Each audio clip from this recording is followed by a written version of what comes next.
That's a gay-ass podcast. What? That's a gay-ass podcast. What? A really, really, really gay podcast that we call That's a Gay-Ass Podcast. That's a gay-ass name for a gay-ass podcast. Welcome back to That's a Gay-Ass Podcast, the podcast that asks, whose fault is it that you're gay? It is me, Eric Williams, and this week's guest needs no introduction. It is Ginger Minj, the winner of All-Star Season 10 of RuPaul's Drag Race, which was, according to some people, a very controversial win. So I not only ask about that, but also about Trixie and Katya, who are recapping their season with Ginger, Season 7, and what it feels like to relive that chaotic time. So please enjoy Ginger Minj. The glamour toad herself is on That's a Gay-Ass Podcast. Now, Ginger Minj, are the rumors true that you're currently in Provincetown, Massachusetts? Oh, they are. I'm here for my 5th summer in a row doing my residency. I love it. I love it. It's the gayest, assest town I've ever been in. That is what I hear, and I'm devastated to report that I've never been. Are you mad at me? I'm not mad. I'm sad for you. I know. It's going to happen. I'm actually trying to work on bringing a show there myself. I also just want to like go there and just like ogle all the daddies on, what's the main street? Is that commercial? Street? I want to like the just, main like, street. There's one street. It's Commercial Street. That is Provincetown. Well, will you answer this rumor? Are the daddies the hottest you've ever seen in P-Town, or where are the daddies the hottest? The daddies are definitely daddying here. I still think, as a theme park girly, that Disney offers the best gray sweatpants, no underwear daddy moment. We call it bird watching. Of Disney. Yes. Oh my God. Listen, I remember that Instagram account, which is like the dads of Disney, where you're just watching these like beautiful gray sweatpanted men push a stroller. It's just divine. Yeah. Oh my gosh. It makes my ovaries ache. True. And oh listen, God, I want to be a mother for this reason. And I see you with child. I really can see you living the beautiful prophecy of motherhood. I also love that you're getting us into the fact that you are a theme park girly, but you're also a huge theater queen. And there's a quote of yours in an interview where you say you stumbled into drag by doing theater. And as a fellow theater queen, I would love to know, Ginger Minj, were there any theater roles you did in high school that were either a complete slay or a very inappropriate casting moment for you? Oh my gosh. Well, first of all, I didn't do any high school plays because I was homeschooled through high school. And I did that because I was working full time doing like mini national tours and dinner theater productions over in Orlando. What? So you kind of like, it's giving child actress. I was. So I actually like grew up doing a lot of plays with Mandy Moore. The two of us were like the stars of our little theater troupe. And then of course she went on to become Mandy Moore. I was like, well, here I am. I guess I'm just the Orlando star now. Wait a minute. The fact that Ginger Minj and Mandy Moore have an origin story together, it's giving like Laura Bell Bundy being understudied by Britney Spears off Old Way. Wait, what was Mandy Moore like as a child actress? Were you guys friends, sworn enemies? What was it? No, I mean, I wouldn't say we were friends, but we were friendly. I mean, we were very young at the time, so it was, of course, like, you know, the boys didn't like the girls and the girls didn't like the boys, but I was the boy that wanted to be with the girls all the time. So I got let into that group a little bit. But she was very sweet and so talented. I remember when she played Annie, and we had done this production where the orphans were mixed gender. So, I mean, there were boy orphans, girl orphans, and she was Annie, and she was incredible. And I remember hating her so much because I was like, I just want to be the curly redheaded belter. I want to do that. Well, do you think Ginger Minj would ever put on a new production of Annie where you finally get to star as the titular role? At this point, I'd have to call it Granny. I'm a little bit too old. I would buy a ticket. When Mandy Moore, and every single person listening to this who did high school theater or like felt any sense of competition growing up, witnessed somebody have a moment in the sun that was devastating for them. When Mandy Moore came out with Candy, or when Mandy Moore did A Walk to Remember, or when Mandy Moore did This Is Us? Did any part of you die inside, or were you able to just be happy? No, I've always been able to just be happy for other people because I've always felt like two things can be true at once. You can be sad for yourself and happy for someone else. Sure. I mean, and honestly, I've gotten that question a lot. Having lost Drag Race 3 times, that's always the favorite question of an interviewer. Are you sad that you didn't win, or are you happy for your sister? I mean, actually, yes, to both. But the one that was like, God, I wish that was me, was when she got to play Rapunzel in Tangled because I love Disney. I love musicals. I wanted to be a Disney princess so bad. That's Well, actually a lie. listen. I wanted to be Ursula more than Oh my anything. God. Did you? They should. I hope they auditioned you for the live action film. They did. I wrote about it in my book. It was a very long process. I thought that I was actually going to get it. And at the very last minute, it was kind of this thing that they were like, well, if we went with you, we wouldn't be able to show this film in this country, this country, this country, or this country, blah, blah, blah, blah, blah. But Disney, they didn't have to, but they made it up to me. Like I was in Hocus Pocus too, which was Yeah, like you a were. dream come true because I love Hocus Pocus so much.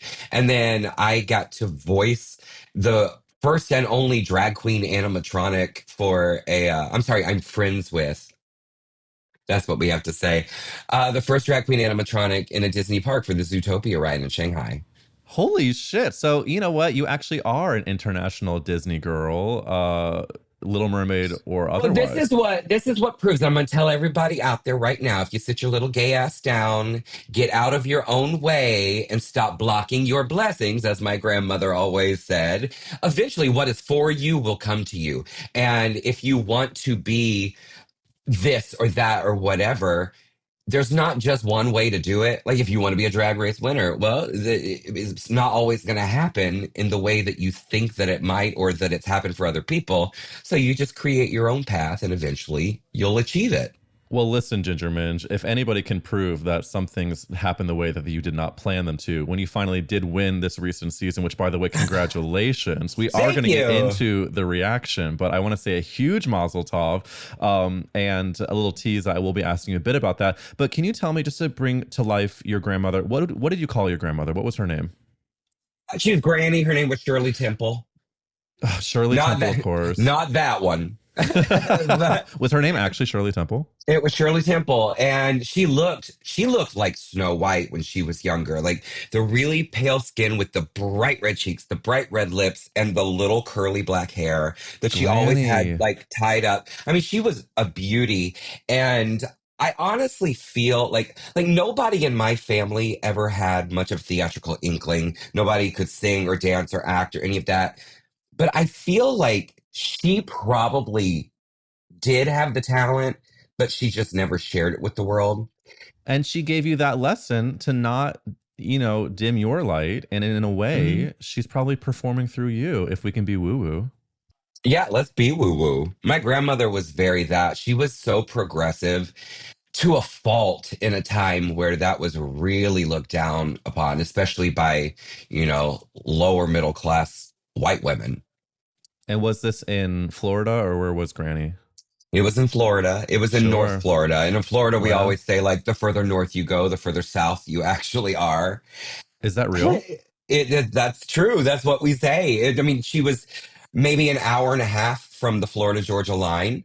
So I see. So So her being that progressive really was like a risk, a outlier for that time, and the fact that you, as this little gay boy, got to have Shirley yeah. Temple as your granny is such a Hmm. gorgeous gift. But since we are getting into origin stories already, Ginger Midge, I do want to ask you the famous podcast question, which is, whose fault is it that you're gay? Who do we blame, babe? It's probably the hormones in the chicken, or I don't know. I don't Purdue. know. Purdue. Actually, I blame my mother and my father. Simply because when I was a baby, my mom had to go back to work. We didn't have money for like a babysitting service or a daycare. So my mom had seen, or my dad saw this little blurb in the local newspaper that said the local community theater was looking for a baby for their production of Fiddler on the Roof. And not only was it like free babysitting, it was also like a $25 a day stipend or something. So my mom was like, oh, well, they're reputable. So I can drop the baby off there. He'll be safe. He'll be cared for. And I'm going to make money on top of it. So my mom accidentally became a stage mom by volunteering me to the as a baby to the theater. And then like in a community theater, once you check a box, they always come back to that box for a refill. So I grew up on the stage. I grew up Literally raised by the theater. Raised by the theater. Can you guess how old you were when you had your first role as the baby in Fiddler on the Roof? How many months I was would we 6 months say? old. I was 6 months old. Oh my God. Wait, you know what's incredible about this too is that you're on a gay Jewess's podcast, and the fact that it was Fiddler on the Roof is, may the Lord protect and preserve the 6-month-old Ginger Minj. Wow. I'm assuming, what was your first memory then? If you went from like Fiddler on the Roof at 6 months, you probably, could not even form a single thought. But what was the first show that you then remember doing in community theater? The first one that I have vivid memories of was when I played the mayor of the Munchkins in Wizard of Oz, because I was so obsessed with Wizard of Oz. My grandmother was born in 1939, and she always said 3 miracles happened that year. She was born, Tina Turner was born, and The Wizard of Oz came out in the movie theaters. And so I grew up watching Wizard of Oz, reading all the books with her. It was a very special thing for the two of us. It still is. Even if she's passed on, she's still part of that core memory for me. And I remember when they said, we're going to do the Wizard of Oz. And I went, I have to play the mayor.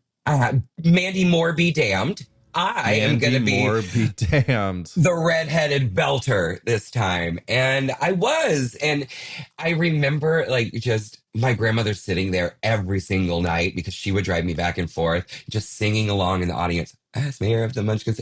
It was the sweetest thing. And it was such a good memory for the two of us. And you really were.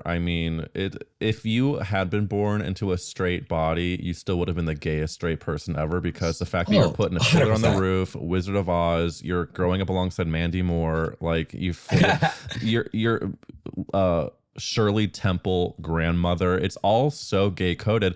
And who is obsessed with not only Wizard of Oz, but Tina Turner.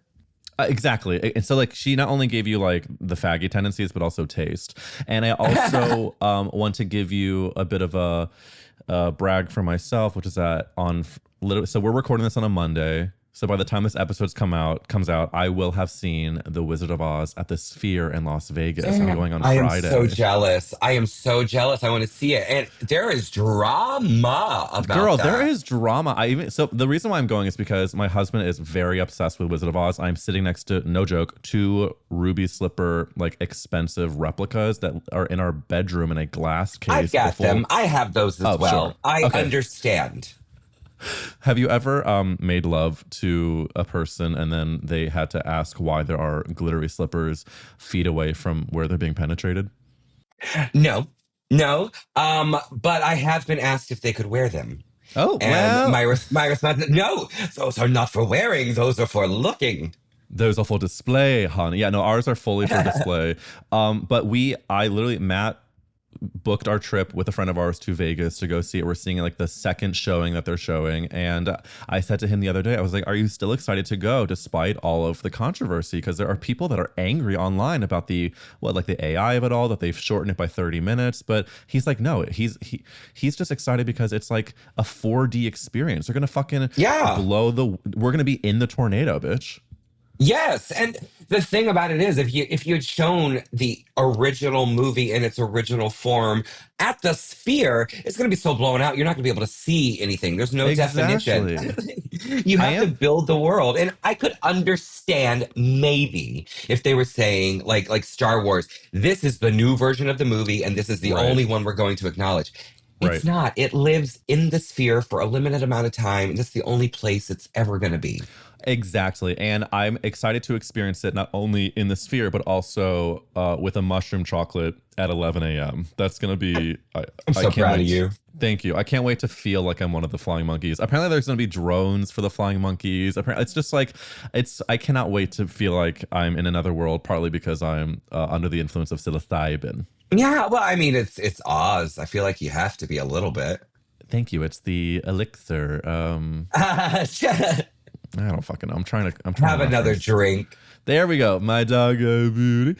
You are, yes, a Wizard of Oz queen, but thank you for referencing the hocus pocus of it all, because this tour that is going to be launching on September 4th is called Hocus Pocus Live. And I want to get into HOKUS, POKUS for legal reasons. yes, for the copyright girlies in the crowd. What I love about this tour is that you are really honoring your passion for the Wicked Witch of it all, obviously in the reference of the movie Hocus Pocus.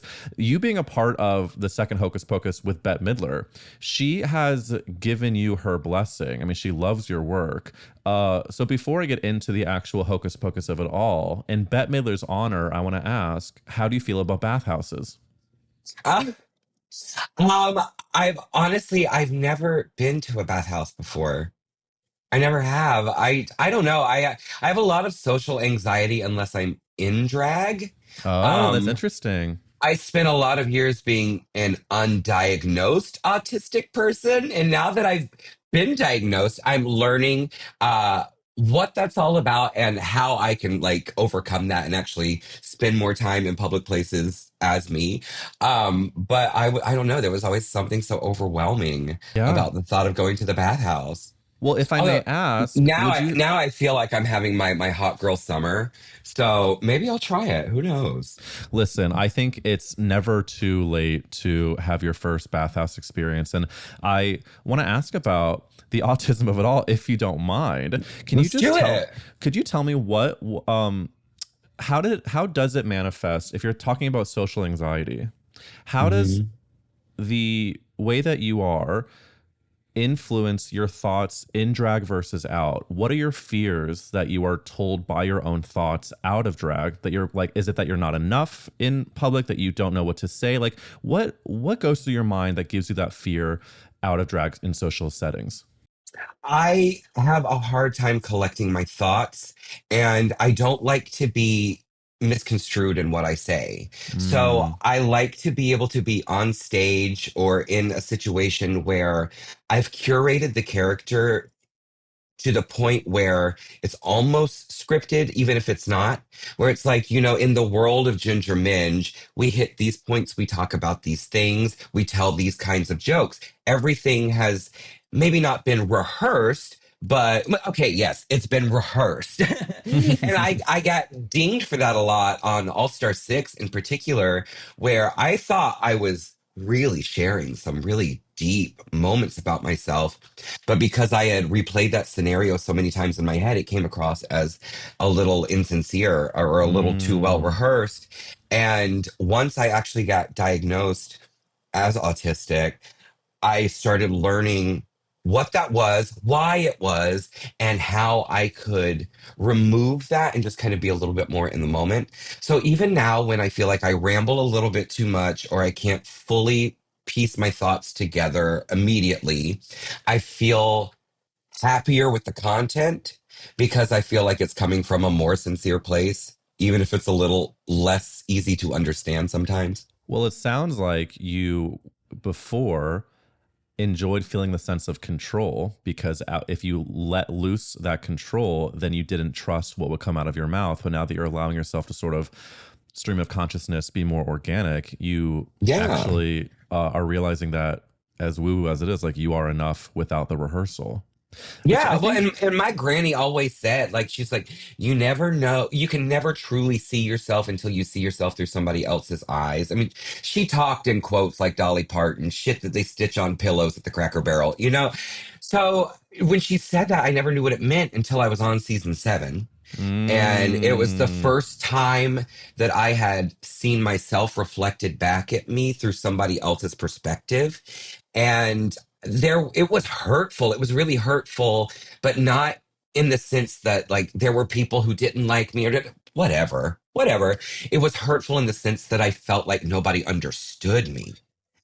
Oh, And it which felt like what I was saying was being taken completely out of context because I knew how I meant it in my head, but I understood how it came across by watching it. And that's what made me start going, okay, well, I can't have this happen again. So let me think about all of this and figure out what the answer is before anybody even asks the question.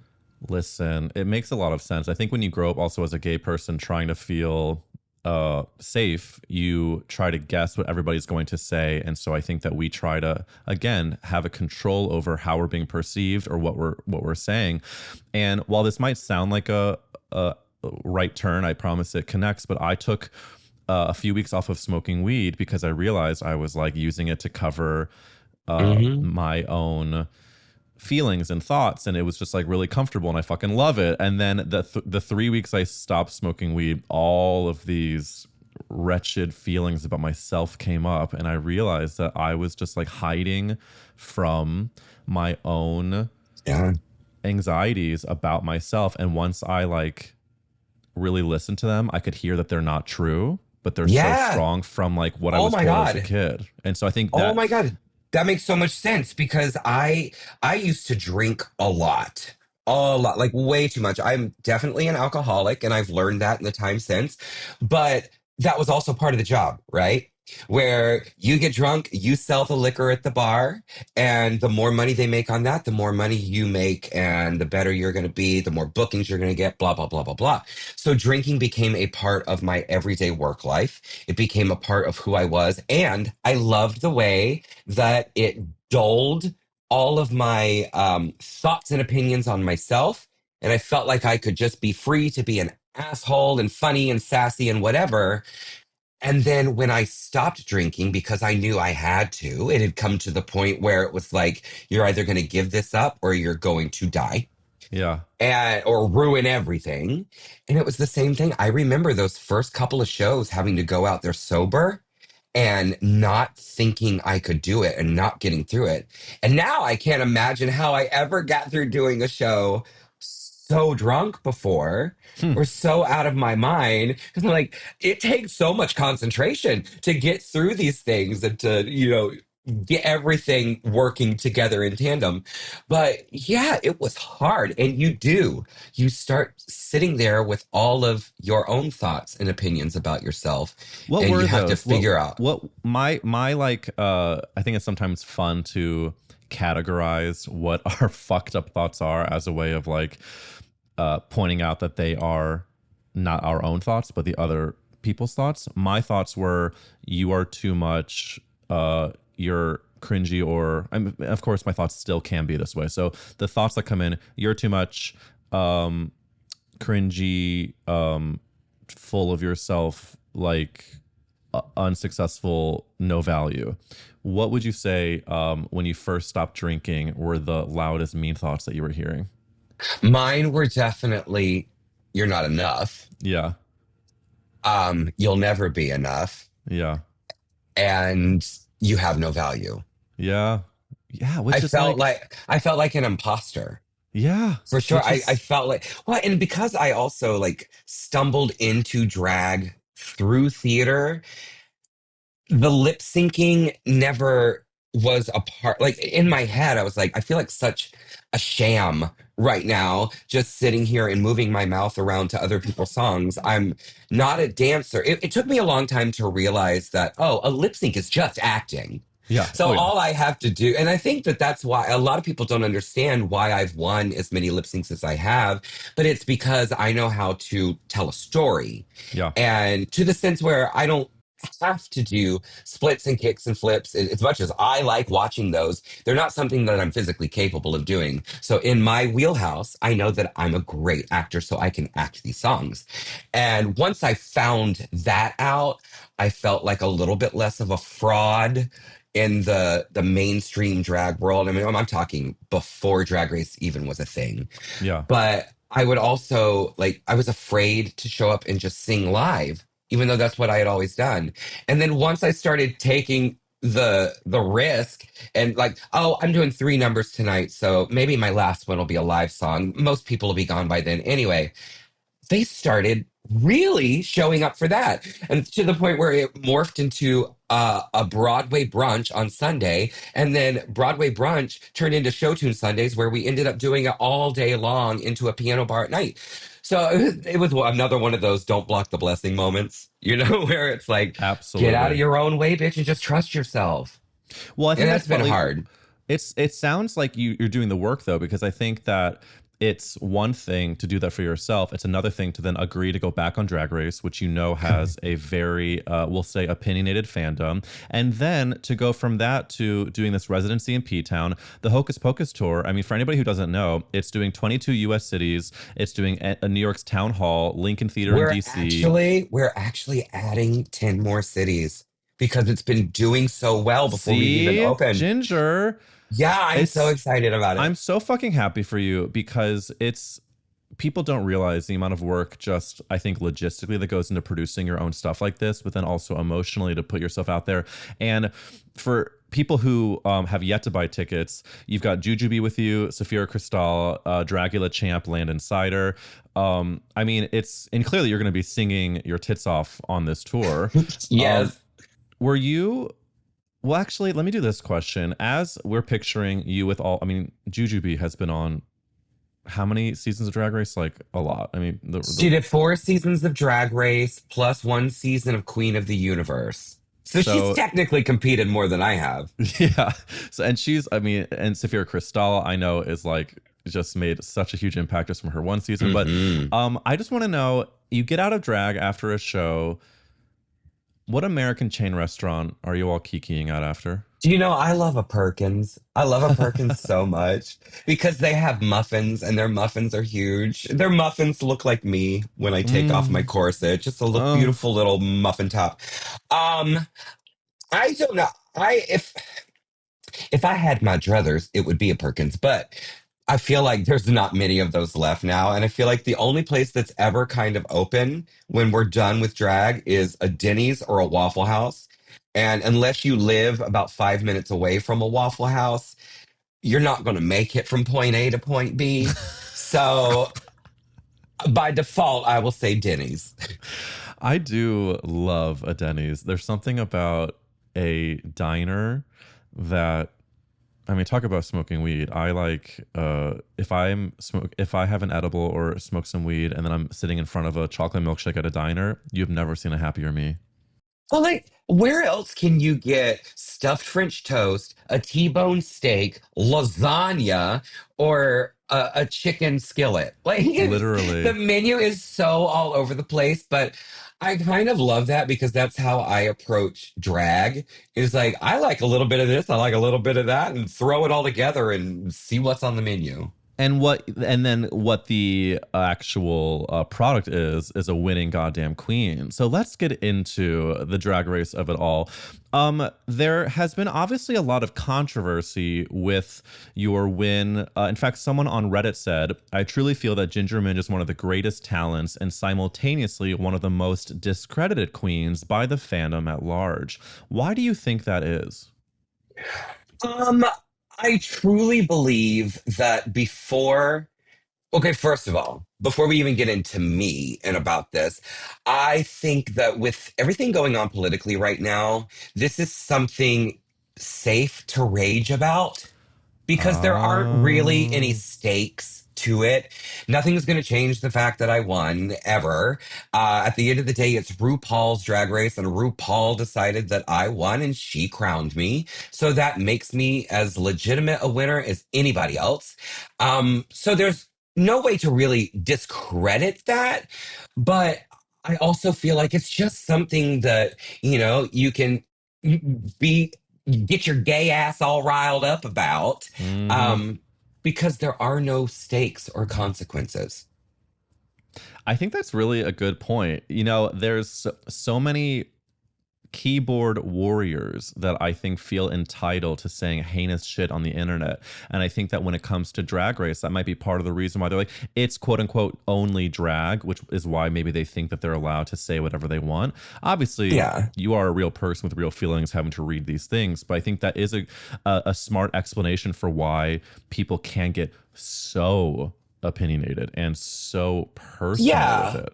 Well, and I also feel it's like they feel like if they are getting up in arms about something politically that's going on, that they're just screaming into a void. Right.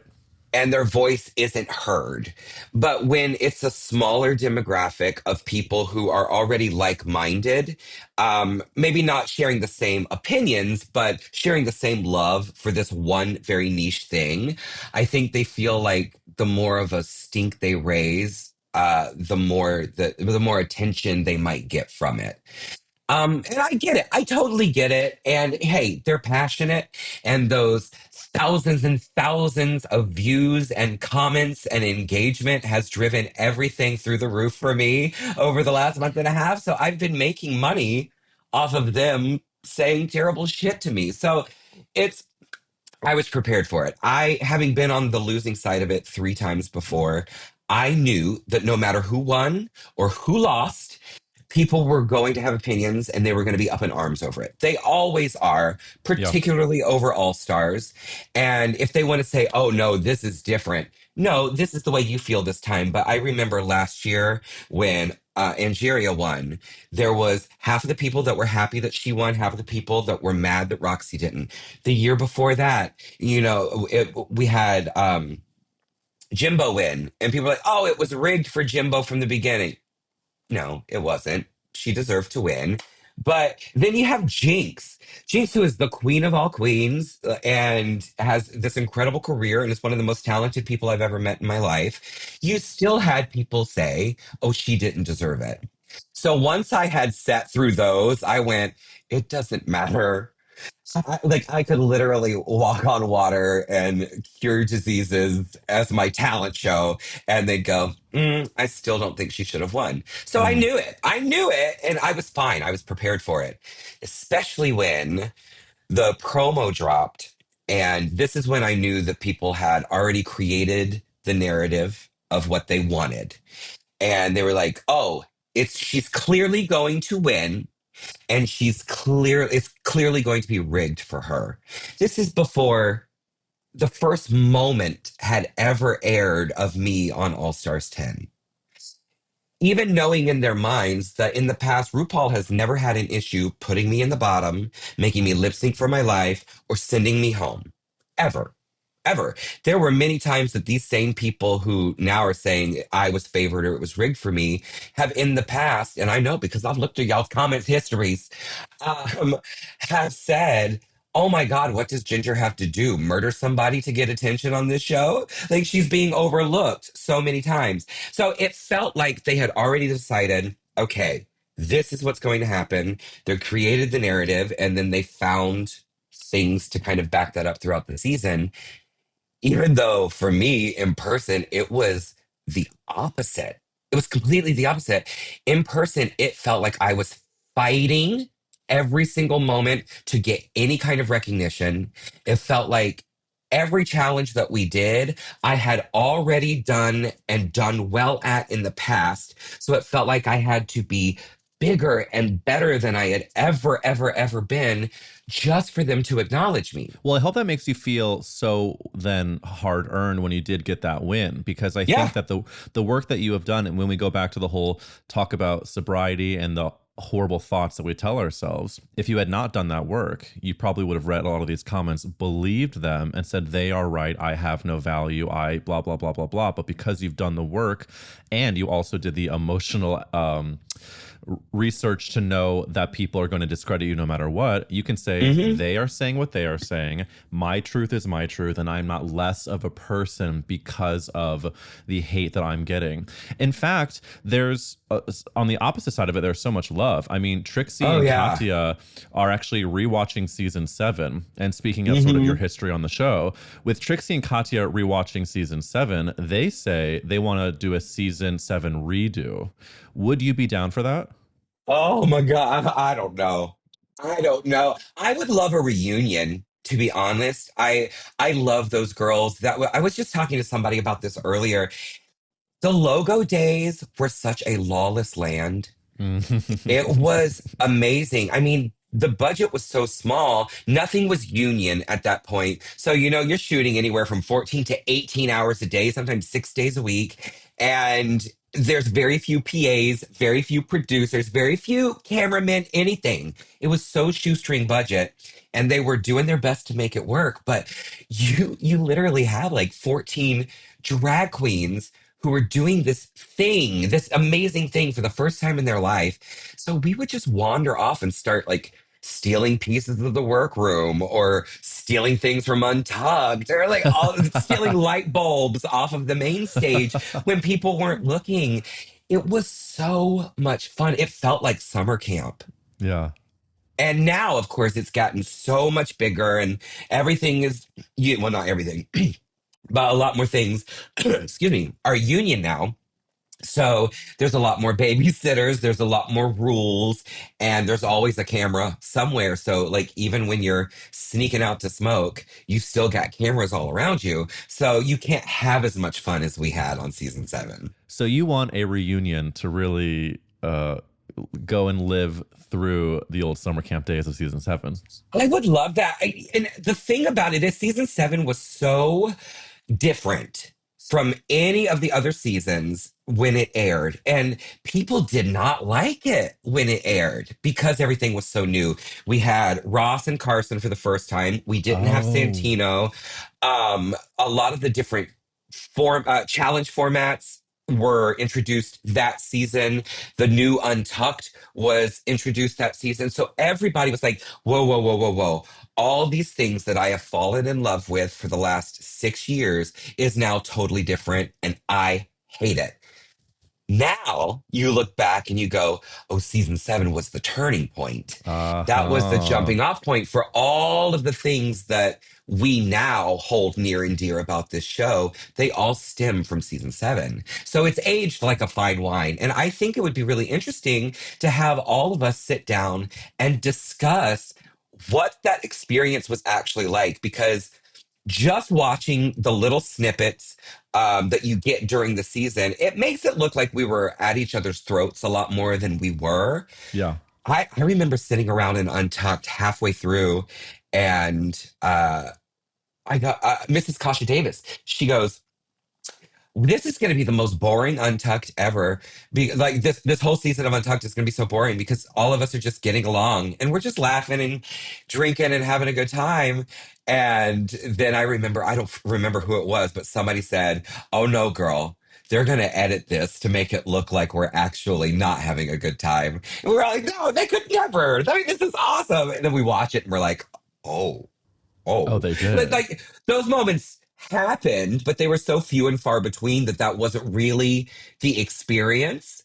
You know what I mean? Like Did you're they did cherry they picking bad moments. Oh, of course. And I think that's probably partly why reality TV has become such a literal art form where the editing Yeah, deserves awards because it is all just like you can, during a lip sync, tell a story as an yeah, actress. The editors of reality television are not only amping up the drama, but they're sometimes creating new drama just based on yeah. a snippet on Premiere Pro. Would you say that the editors did any of the, were there any like dramatic moments that were more tongue in cheek or from like sassy libraries open vibes, but they edited it to make it seem like really real anger? Or would you say that they just sort of capitalized on the actual tension that you did have, which was minimal? The only one that I really remember reading differently in person than on screen for season 7 was, I think it was Act 2. I think it was episode 2.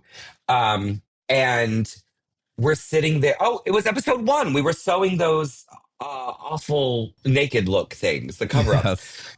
So we're sitting there, and Miss Fame had made a comment to me, and I still get along with Miss Fame. I mean, I love her so much.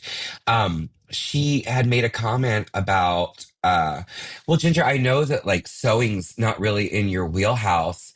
Like, how do you feel about that? Like, just trying to check in and also make a moment. And I'm sitting at the sewing machine. I'm like, oh, it's good. But you know what? Next week, if it's an acting challenge, all you hoes better watch out. And we're laughing about it. Like, we're all laughing about it, going, maybe it's your week this week. Maybe it's my week next week. I can't wait to see what everybody does. And I remember watching that second or that first episode, and that moment played with the behind it.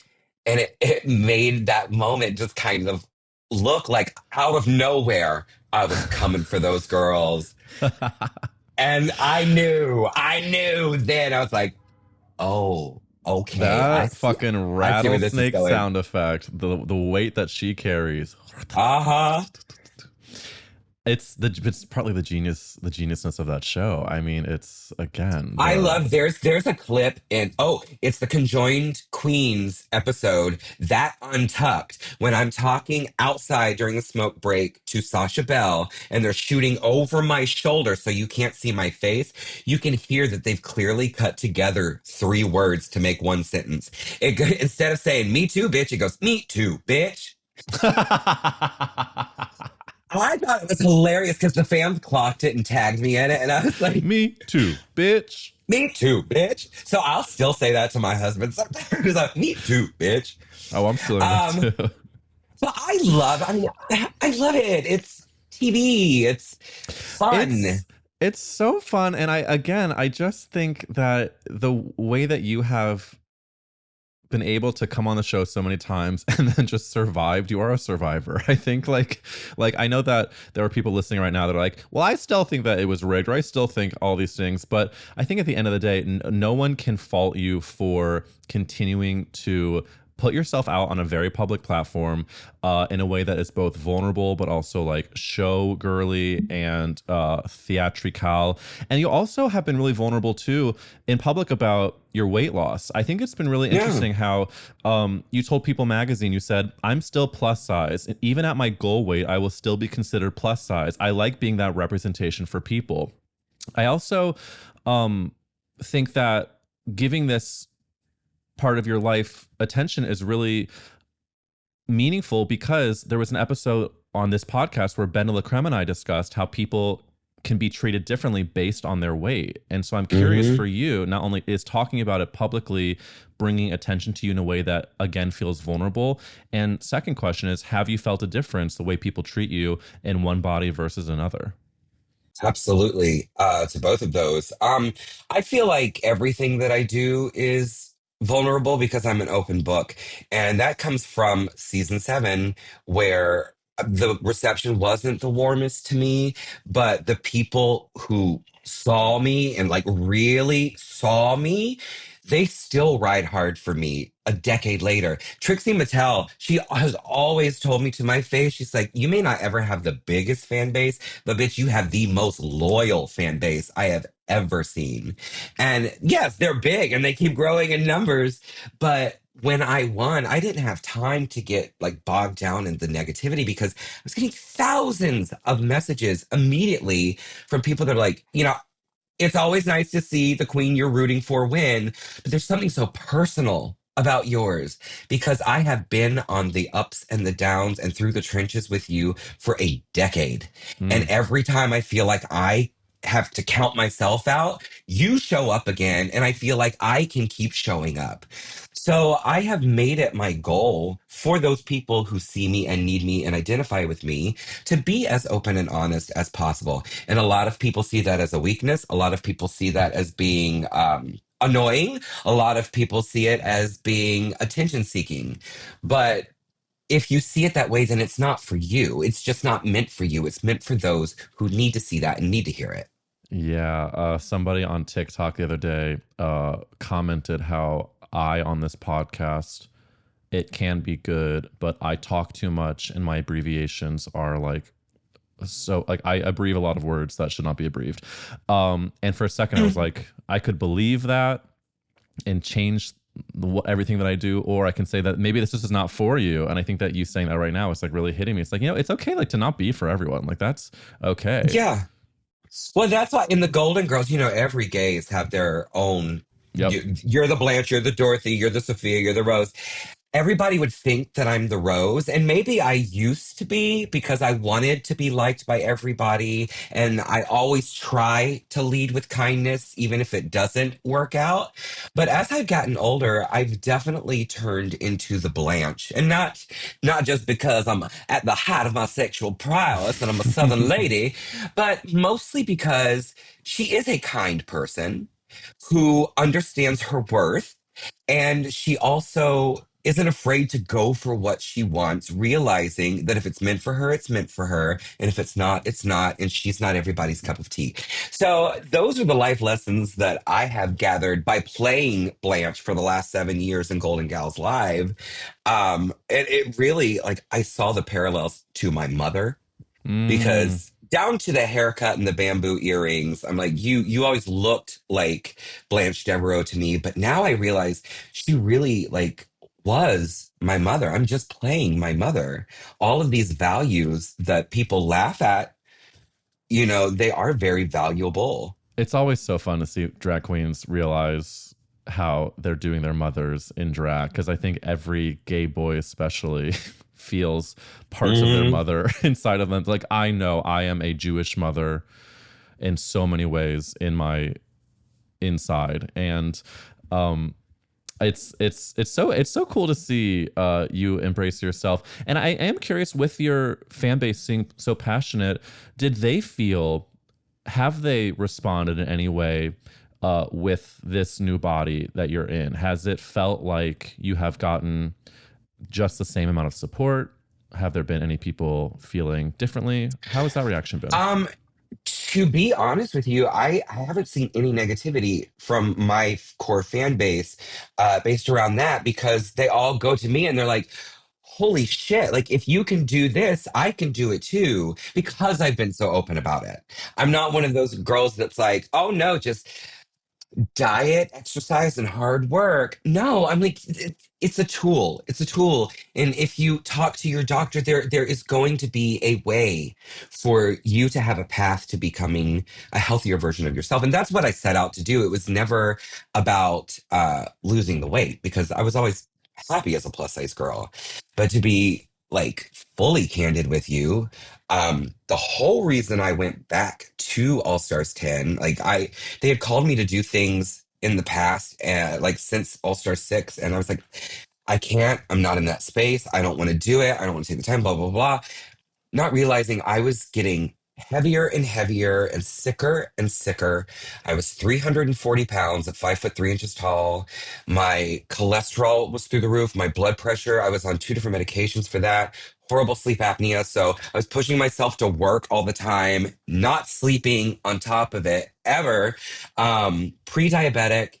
And then I got COVID, which turned into pneumonia Ugh. and ended up in the hospital. And I genuinely thought I was going to die because like a couple days turned into a couple of weeks, which turned into a month. And I really thought that was it. I thought that was the end. And whenever I got the call, they were checking up on me to see how I was doing and then said, well, do you think you could be better in like a month and a half? And I just busted out laughing. I'm on my deathbed and you're asking me if I could be better. And then they were like, no, we just wanted to make you laugh. But seriously, do you think you might be better in a month and a half? And I said, well, I don't know why. So they invited me back to do Tournament of All Stars. And I was like, you know what? It's a small time commitment. So I feel like it's something that I could like physically do. And it gave me like hope and smile and like gave me a reason to keep going. You know what I mean? I So mean, like hope and a deadline can do a lot. yes, I felt so lost. And in that moment, I suddenly realized, oh, I'm thinking about like the positivity of this, of what could be, and the excitement of going back into the competition. So I'm not even focused on how sick I am and how sad I am and all of, and like how just depressed this has all made me. So the very next morning, I called this doctor. His name is Nelson Leach from Blues and Blahs. He had hired me to do some Instagram videos for him like 2 years prior and had said, if you ever need anything, reach out. So I reached out and I wrote this whole long diatribe about everything. He called me immediately and he said, oh, I got you, girl. I got you. Ugh. And we started with all the blood work and the talking and the therapy and all that shit. And with his help, I literally have lost 170 pounds. I'm off my blood pressure medication, sugar, blood pressure, everything is under control. Sleep apnea is totally gone. And I'm happy. I'm happy. Ugh. And like going back to All Stars was the kick in the ass that made me do that. You can see it on the season. I start at my worst and I end at my best, and it was really special for me. It was life-saving for me. So that's why nothing anybody ever says about me choosing to go back a fourth time will ever resonate, because I had my reasons, and my I mean, reasons bitch, saved my you life. got, and listen, bitch, you got not only your health, but you also got some gorgeous perspective, and that is priceless. And I could not Yeah. be more happy for you. I mean, that's just, and again, so inspiring for you to continue to talk about it so openly. And I think it makes a lot of people, it's understandable why your fan base is so passionate, because Yeah. you, Well, and I call myself a glamour toad all these years, not simply because like it's funny and it's cute, but also I I put it all out there, warts and all. So if you're gonna love the glamorous parts of me, you've got to love the ugly parts too. warts and all. Well, Ginger, it has been such a pleasure to have you on Thank this you. gay ass goddamn podcast. And before we round this out, I am going to ask you the final podcast question, which is, if the world was ending, you could only save one character actress, who would you save? Oh my goodness, who would I save? Probably Michelle Williams, because I think she is one of the best actresses of our time, and I don't think she gets enough credit for it. Oh, Her as so Gwen Verdon. Oh, I was just gonna bring up her Fosse Verdon theater. She clearly is one of us. I mean, she knows. One of us, 100%. And the thing about it is, I was of the. How old are you? I'm turning 36 next month. 36. Okay, I'm 41 in 2 weeks. And Dawson's Creek, I remember when it premiered, it was like, oh my gosh, a soap opera for us teenagers. So I was so invested in it. And she was the one I hated. I hated Jen. I Oh, hated everything about her. And when she like grew up and started doing all of these big movie roles, it's like, oh, I'm just going to hate these. No, I think she is the next Meryl Streep. I think she is such a brilliant, but underrated actress. by the way, hard agree. And I don't know if you've seen one of the saddest shows on television, but it's called Dying for Sex, and it is, you can No. stream it on Hulu. It's Michelle Williams is the star of it. It is truly one of the best things I've seen in a long time. Again, once you get through the whole thing, it is devastatingly sad. But she is one of, I agree with you, one of our living legends. And I just looked, she's 40. She's actually turning 45. Wait, when's your birthday, Ginger? 9/11. 9/11, as Caitlyn Jenner said, 9/11. Well, her birthday is 9/9, so you and Michelle are 2 days apart. If I could do that math from 9 to 11, so a gorgeous answer. We are all three Virgo queens here, and so Yes. I would like to wish you a happy early birthday. I would like to wish You you as well. Thank you so much. A huge thank you for coming on this podcast, and of course, everybody listening or watching should be seeing your Hocus Pocus live tour, Hocus Pocus with a K. Yeah, finally Go go to reason. hocuspocuslive.com. But besides that, Ginger, will you tell the listeners where to follow you and anything else you would like for them to know? Yeah, I'm on all social media platforms. Just find me there. Just search Ginger Minj. I'll be there. I'll be the one that looks like me. You can keep up with everything that's going on there, and get my book. Honestly, if you've enjoyed any of the subjects that we've touched on, I'm going to tell you you're going to love reading the book, because there's a lot of really helpful stories in there and 50 delicious recipes. Southern Fried Sass. I hard agree. It's an incredible memoir slash cookbook slash Ginger's deliciousness. So, Ginger, I hope this is our first of many conversations, and I look forward Me to too. continuing to see you fucking slay. Slay! Thanks for joining me on That's a Gay Ass Podcast. If you enjoyed this episode, make sure you are subscribed and drop a comment on YouTube if you are watching us there. You can also watch this week's bonus episode with Josh Drake, who is a very hot bearded Broadway baby living in New York City, but recently said no to doing a Broadway show so he could live a happier life. You can hear all about that and his slut tales at Substack, which is linked in the description, along with all the other horny bonus episodes there with Derek Cage. And Jake Cohen is coming up next week on the podcast. And we did a bonus episode recording for him because he had some slut tales he needed to tell us about. So enjoy the bonus ep with Josh Drake. And I'll see you next week for another gay ass guest. Bye. You've been listening to That's a Gay Ass Podcast, hosted by me, Eric Williams. If you want to see and hear more, make sure you're subscribed to us on Instagram, TikTok, YouTube, Spotify, Apple Music, or Patreon at Gay Ass Podcast. That's a Gay Ass Podcast is executive produced by Eric Williams and produced by Nathaniel McClure. We'll see you next week.